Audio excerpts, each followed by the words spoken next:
9 orang yang mengaku sebagai nasabah Koperasi Werdi Sedanem Banjar Cengkok, Desa Bahemengui Badung, mendatangi Polda Bali pada Jumat 10 November.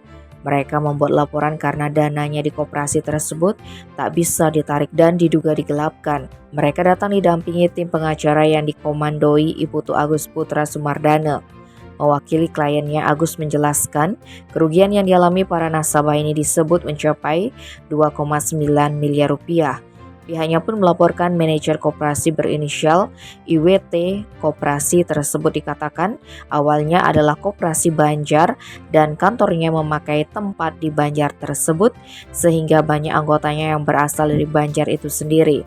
Kasus ini bermula saat masa pandemi COVID-19.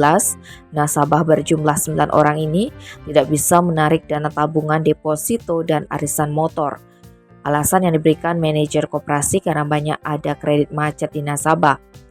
Karena ada masalah ini, nasabah membentuk tim khusus untuk mengetahui sistem kerja di koperasi tersebut.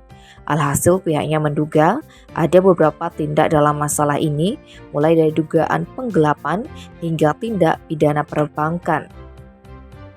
Sebelum melapor, mereka sudah mensomasi manajer ITW, hanya saja pihaknya mengaku tidak ada tindak lanjut alias buntu sampai saat ini. Maka dari itu kliennya sepakat memutuskan untuk melapor.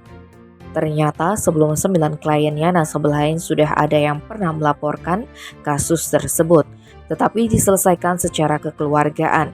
Kabid Humas Polda Bali Kombes Pol Jansen Avitus Panjaitan yang dikonfirmasi mengenai laporan ini mengatakan masih melakukan pengecekan. Tim Bali Express melaporkan.